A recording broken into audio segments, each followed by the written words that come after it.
So just explain to our viewers how this is going to work. So you go into a venue and then hopefully you've got push notifications triggered on your phone and then it will alert you if a positive case has emerged, right? Exactly, Pete. So it's exactly as you said, and you'll get a push notification and it'll simply say, check for symptoms, and you'll be called directly from health in the event that you're deemed a close contact. Now, there has been some critics that have come out about this. What do you say about that? Because, I mean, largely the app system has been quite successful up until this point. Oh, Pete, the app has been world leading. Like nowhere else in Australia have we had the functionality that we've got here. You know, the critics, want to go back to the RTA days. What we've done with Service New South Wales is not just transformed an app, but transformed the way we deliver services in New South Wales, and it's the envy of the world. So, I'll let the critics talk to the 5%, but I know that 95% of people give Service New South Wales a thumbs up. So when do you expect the notifications to be able to work in a meaningful way? Well, we're hoping very soon, like within days, but this is all subject to health. Remember, Service New South Wales provides the information through the app, but ultimately we've got to get the information from health. So, it's subject to health, we can get it live. Literally, it's ready to go now. We're just waiting for health to sign off. So perhaps by the weekend? Again, subject to health. If they give me the green light, it goes today. How long do you think QR codes are going to be needed for? It's a great question, Pete. One thing I know for sure is they're not going to be around forever because we don't need them forever because we're trying to move from pandemic to endemic. Kerry Chant says maybe we get to saturation at 95%. So maybe it's around that point.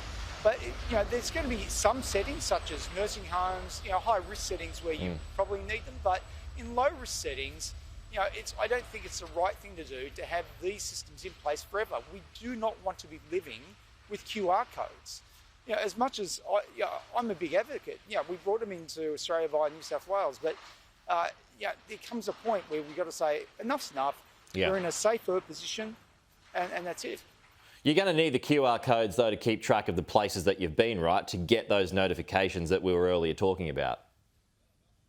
Again, yes, during the pandemic phase. But when we move to an endemic phase, when we treat COVID more like we treat the flu, like you're starting to see overseas in, say, Denmark, you can start turning those off in low-risk settings. However, in the event that there is a spike, an outbreak, a new variant, we've got the wherewithal now to turn it back on. Okay. Is it something that is eventually going to replace the COVID Safe app?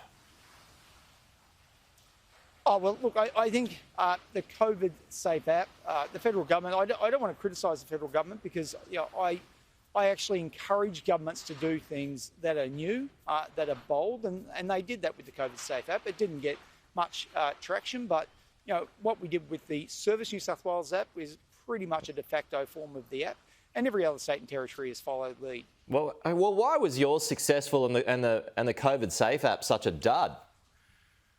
Look, I'm not sure, Pete.